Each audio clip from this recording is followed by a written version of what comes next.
I've had a pretty good life. I grew up in a loving family with parents that poured goodness into me from an early age. I reached a point, though, in the second year of college where the things that were poured demanded to be spilled. The classroom lost its appeal.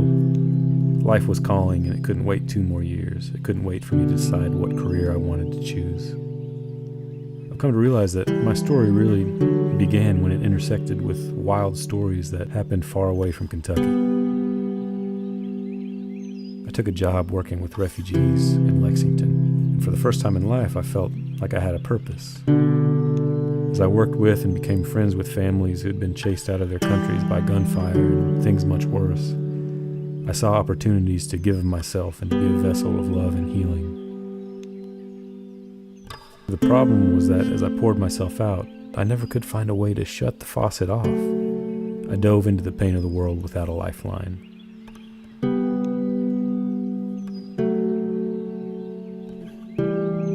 At one point, I really began losing track of myself, and I started to get lost in the stories of others.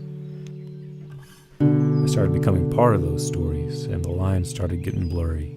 I spent more and more time out in the community, with one family really in particular, trying to undo the injustices that had been done to them.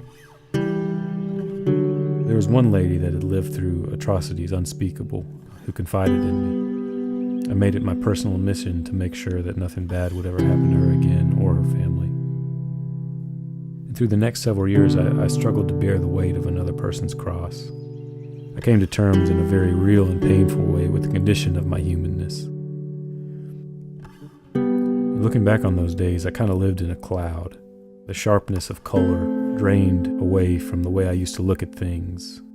My calling that had once been a roar stifled to a hum, a blazing fire reduced to embers. In time, I realized that I had to let go. I realized I couldn't even bear the weight of one person's cross, and I was leveled by the image of this man who was nailed to a tree.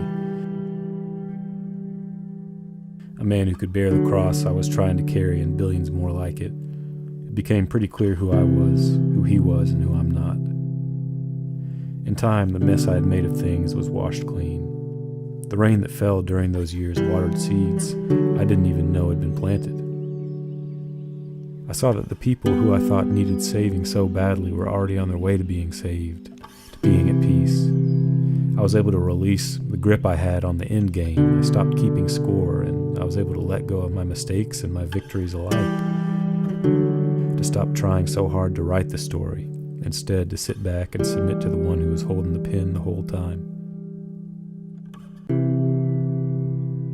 I had a buddy in high school, a friend who died too young, who wrote,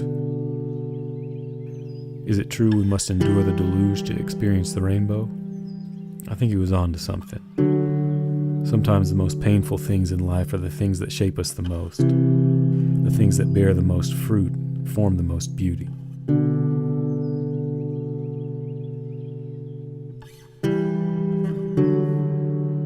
I carry with me the knowledge that if we can come to the end of ourselves, we can be transformed into beings that can endure any storm, that can make it through any cloud.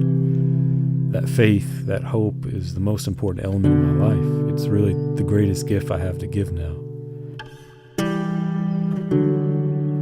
It's funny looking back that this gift came only when I emptied myself out. It was a whisper that reached me when I was splayed out on the path, empty and confused. It was a hand that reached down and eventually pulled me up and pushed me forward.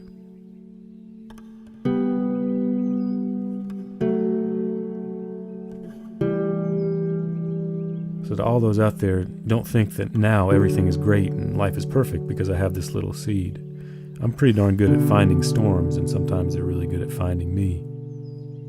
But let me tell you, if I hadn't learned some hard lessons as a young man, my house might have been blown over by now.